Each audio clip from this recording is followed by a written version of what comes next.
Today's topic is controlling process.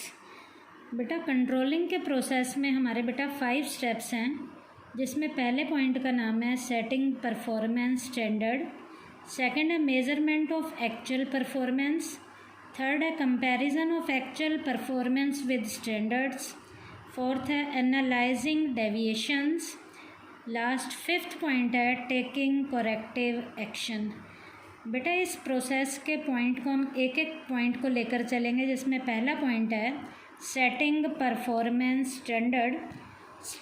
Setting performance standard में सबसे पहले स्टैंडर्ड का मीनिंग बताऊंगी। Standard are those criteria on the basis of which the actual performance is measured. बेटा standard एक ऐसे criteria को बताता है जिसमें हम अपनी एक्चुअल लेवल की परफॉर्मेंस को मेज़र करते हैं। उसके बाद बेटा टाइप्स ऑफ स्टैंडर्ड है। टाइप्स ऑफ स्टैंडर्ड में 2 टाइप हैं। पहला है क्वांटिटेटिव स्टैंडर्ड, दूसरा है क्वालिटेटिव स्टैंडर्ड। इन quantitative standard are those which are shown with the help of figures. Quantitative standard वो स्टैंडर्ड होते हैं जिन्हें फिगर्स में शोन किया जा सकता है, दिखाया जा सकता है। For example production of 10 units by a labourer in a day. एक दिन के अंदर लेबर क्लास कैटेगरी की प्रोडक्शन को जैसे 10 यूनिट्स में दिखाया है, तो 10 यूनिट्स ये यहाँ का क्वांटिटेटिव स्टैंडर्ड है। दूसरा है बेटा qualitative standard. These are the standards which can not be shown in the form of figures. बेटा ये स्टैंडर्ड ऐसे स्टैंडर्ड होते हैं क्वालिटेटिव जिन्हें फिगर्स में शो नहीं किया जाता। कैसे फिगर में शो नहीं किया जाता, इसका एक एग्जांपल है increasing the morale of the employee. Employee के मोरल लेवल का बढ़ना। अब एम्प्लॉय के मोरल को, उसके मनोबल को हम फिगर्स में थोड़ी देखेंगे कि 1%, 1 यूनिट के बराबर उसका मोरल बढ़ा है या 2 यूनिट, तो उसे हम फिगर्स में नहीं देख सकते। तो जिस चीज़ को हम फिगर्स में नहीं देख सकते वो तो होता है बेटा क्वालिटेटिव, और जिन्हें हम फिगर्स में देख सकते हैं वो होता है हमारा क्वांटिटेटिव। उसके बाद है factors to be considered while deciding standard. Standard को डिसाइड करने से पहले कुछ फैक्टर्स को भी ध्यान में रखा जाता है कि स्टैंडर्ड कैसा कैसा होना चाहिए। Standard should be reasonable. Standard reasonable होना चाहिए। Standard should B measurable. Standard ऐसा होना चाहिए जिसे मेज़र किया जा सके। नेक्स्ट है standard should be flexible. Standard में बेटा फ्लेक्सिबिलिटी होनी चाहिए कि उसे बढ़ाना है तो बढ़ा लो, घटाना है तो घटा लो। Standard should be simple and clear. Standard ऐसा होना चाहिए जो बिल्कुल सिंपल भी हो और बिल्कुल क्लियर भी हो। नेक्स्ट है deviation tolerance limit should also be clarify while setting standard. Standard को सेट करने से पहले उसके डेविएशन को कहाँ तक टॉलरेट किया जा सकता है, ये लिमिट भी पहले से ही डिसाइड कर लेनी चाहिए। तो ये बेटा एक स्टैंडर्ड को सेट करने से पहले ध्यान में रखने वाले फैक्टर थे। तो पहला हमारा स्टेप ख़त्म हो गया है सेटिंग परफॉर्मेंस स्टैंडर्ड। अब सेकंड है measurement of actual performance. While measuring the actual performance some fact should be kept in mind that are. Actual level की परफॉर्मेंस को मेज़र करने के लिए भी कुछ फैक्ट हमें दिमाग में रखने हैं। वो फैक्ट हमारे क्या क्या हैं। पहला, figures regarding work progress should as far as possible be completely true. Work की प्रोग्रेस को देखने के लिए फिगर्स ऐसे होने चाहिए जो कम्प्लीटली लेवल पर बिल्कुल ट्रू हों, सत्य हों। Second, these figures should be continuously prepared. ये फिगर्स ऐसे होने चाहिए जिन्हें कॉन्टीन्यूस लेवल पे, लगातार लेवल पे बनाया भी जा सके, प्रिपेयर किया जा सके। Third, standard for measuring progress should be the same as were adopted at the time of determining standard. Progress में स्टैंडर्ड को जब मापा जाता है तो वो स्टैंडर्ड को मापने के लिए उसका मेज़रमेंट का लेवल सेम वैसा ही होना चाहिए जिस टाइम पीरियड के लिए स्टैंडर्ड को निर्धारित किया गया था। उसके बाद है progress measuring system should be quick two point out deviation. Progress को मापने के लिए जो हमारा सिस्टम होना चाहिए वो फटाफट वाला होना चाहिए ताकि डेविएशन को फटाफट से लोकेट किया जा सके। ये पॉइंट हमारा बेटा प्रोसेस का सेकंड ख़त्म हो गया, जिसका नाम था measurement of actual performance. Third point है बेटा comparison of actual performance with standard. Actual level की परफॉर्मेंस का स्टैंडर्ड के साथ कंपैरिजन करना है। At this step actual performance is compared with the standard and deviations are find out. यहाँ पर बेटा एक्चुअल लेवल की परफॉर्मेंस को स्टैंडर्ड के साथ कंपेयर करेंगे ताकि डेविएशंस को देखा जा सके। Deviations can be of two types. Deviation हमारे दो तरीके के हो सकते हैं, एक नेगेटिव डेविएशन होता है और एक पॉजिटिव डेविएशन होता है। Positive deviation means that the actual performance is more than the standard work. Positive deviation वो होते हैं जब एक्चुअल लेवल की परफॉर्मेंस हमारे स्टैंडर्ड वर्क से ज़्यादा होती है, और नेगेटिव डेविएशन इसके ऑपोजिट होगा। वो क्या होगा? That actual performance is less than the standard work.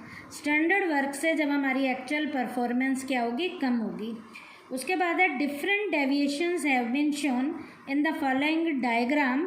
Standardise production को एक डायग्राम में दिखाया गया है जिससे अलग अलग डेविएशन पता चलेंगे। 10 यूनिट्स बनाने हैं। एक्चुअल प्रोडक्शन के रिजल्ट हैं, एक इंसान 8 यूनिट बना रहा है, बनाने 10 थे। एक इंसान बनाने 10 थे, 10 ही बना रहा है। 10 बनाने थे, 12 बना रहा है, तो 3 लोगों का दिया हुआ है। 10 बनाने थे, 10 ही बनाए जा रहे हैं, 0 डेविएशन है। 10 बनाने थे, 8 बनाए जा रहे हैं, तो 8 - 10 तो -2 होगा। 10 बनाने थे और 12 बनाए जा रहे हैं, तो 12 - 10 + 2। तो इस तरीके से हमारे डेविएशन आएंगे। ये 0 डेविएशन है, ये नेगेटिव डेविएशन है, और ये हमारा पॉजिटिव डेविएशन है। उसके बाद फोर्थ पॉइंट है analysing deviation. At this stage deviations are analysed. In the analysing deviation following things are studied. Deviation को एनालाइज करने के लिए कुछ बातों का हमें यहाँ अध्ययन करना पड़ेगा, और वो बातें क्या क्या हैं? पहला, इज स्टैंडर्ड बीइंग अटेंड। क्या स्टैंडर्ड ऐसा है जिसे जो है प्राप्त किया जा सकता है? इस डेविएशन एक्सेप्टेबल। जो कमी पेशी जो आ रही है क्या वो भी एक्सेप्ट करने लायक है या नहीं है? इस स्टैंडर्ड एक्सेप्टेबल। जो हमने स्टैंडर्ड भी सेट किया है क्या वो भी एक्सेप्ट करने योग्य है या नहीं है? Revising the standard. यदि स्टैंडर्ड हमें रिवाइज करना पड़ता है तो वो रिवाइज करने लायक भी है या नहीं है। उसके बाद बेटा यहाँ हम 2 टॉपिक पढ़ेंगे डेविएशन टॉलरेंस लिमिट के अंदर। वो 2 टॉपिक बाद में बताऊंगी, पहले ये है क्या deviation tolerance limit. Deviations are examined in the light of predetermined deviation tolerance limit. Deviation को एग्जामिन करने के लिए बेटा पहले से निर्धारित यहाँ एक टॉलरेंस की लिमिट भी बताई जाती है। There are 2 principle. इस डेविएशन टॉलरेंस की लिमिट के 2 प्रिंसिपल हैं। पहला प्रिंसिपल है principle of critical point control, और दूसरा है management by exception. Principle of critical point control क्या है? It refers to that concept of management which hold that instead of all activities the management should focus its attention on only important activities. बेटा principle of critical point control ये कहता है कि management का ध्यान जो है उन मेन एक्टिविटीज़ की ओर होना चाहिए जिनके ऊपर सबसे ज़्यादा स्ट्रेस दिया जाना है। इसका मतलब मैनेजर ने मेन काम करना है, छोटा मोटा काम सबॉर्डिनेट को दिया जाना चाहिए। और सेकंड है मैनेजमेंट बाय एक्सेप्शन। ये क्या कह रहा है? It refers to that principle of organisational control which hold that only significant deviation should be brought to the top management attention. बेटा कहीं भी कोई डेविएशन इतने हाई लेवल के आ रहे हैं और वो हमारे हाई लेवल के डेविएशन ख़त्म नहीं हो रहे, तो इसके ऊपर ध्यान हमारे टॉप लेवल की मैनेजमेंट का होना चाहिए ताकि हाई लेवल के डेविएशन को टॉप लेवल की मैनेजमेंट के अटेंशन से करेक्टिव एक्शन लेकर दूर किया जा सके। अब बेटा जो ये 2 हमने प्रिंसिपल पढ़े हैं जिसमें क्रिटिकल पॉइंट कंट्रोल था और मैनेजमेंट बाय एक्सेप्शन था, इसके एडवांटेजेस क्या क्या हैं? पहला एडवांटेज है by taking care of important deviation both time and efforts are save. जब इन प्रिंसिपल्स को अप्लाई किया जाता है तो बेटा अप्लाई करने से हमारे जो डेविएशंस यहाँ पर आते हैं, जब इन तरीके से हम डेविएशन को देखते हैं तो हमारा टाइम भी बच जाता है और हमें एफर्ट्स भी कम करने पड़ते हैं, क्योंकि जो एक्शन लिए जाते हैं। The manager remain focused on important area, manager का ध्यान सारे इम्पोर्टेंट कामों की तरफ ही जाएगा। Delegating authority to handle less important problem to the subordinate help in raising their morale. छोटे मोटे काम सबॉर्डिनेट को दिए जाते हैं, और जब सबॉर्डिनेट को छोटे मोटे काम दिए जाते हैं तो छोटे मोटे काम करके जो सबॉर्डिनेट्स हैं उनका मोरल लेवल बढ़ना शुरू हो जाता है। By locating important problem quickly possible loss can be avoided. Important level की प्रॉब्लम को मैनेजर जब हैंडल करेंगे तो जो लॉस हैं उन लॉसेस को कम किया जा सकता है। तो ये तो बेटा इन 2 पॉइंट के जो प्रिंसिपल थे, इनके एडवांटेजेस थे।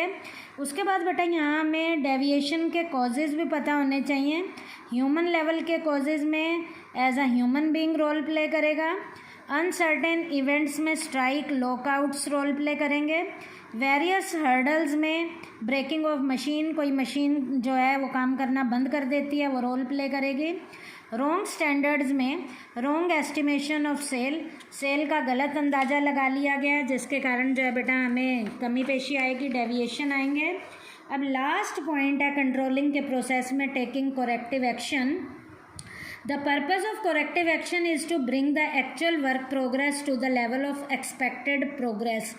करेक्टिव एक्शन लेने का हमारा मेन पर्पज़ ही ये है कि हमारा जो एक्चुअल वर्क की प्रोग्रेस है वो हमारी एक्चुअल लेवल की प्रोग्रेस जो हमारी होनी चाहिए उसके पास लाना है, स्टैंडर्ड के पास लाना है।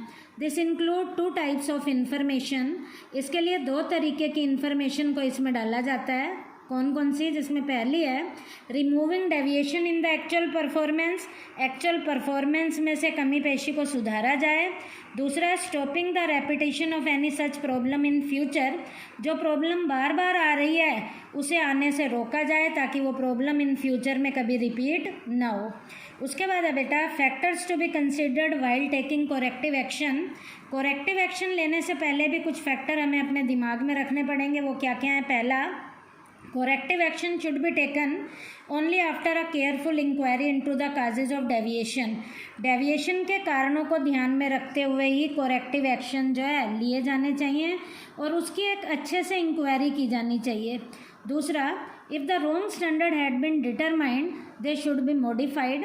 यदि गलती से गलत स्टैंडर्ड सेट हो गए हैं तो उन्हें दोबारा से मॉडिफाई किया जाना चाहिए। तीसरा, corrective action should be taken only by the manager who is directly connected with the work.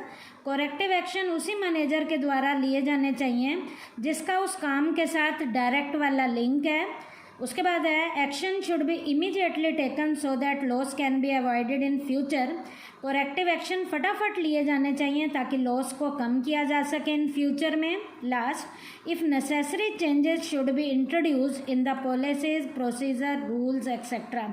बेटा यदि हमें अपने रूल्स में कुछ चेंज करना है, प्रोसीजर में चेंज करना है, पॉलिसी में चेंज करना है, यदि आपको ज़रूरी लगता है जिसके कारण वो डेविएशन आ रहे हैं, उन पॉलिसीज़ को, प्रोसीजर को, रूल्स को टाइम रहते बदल दिया जाना चाहिए। ये बेटा हमारा कंट्रोलिंग का प्रोसेस था।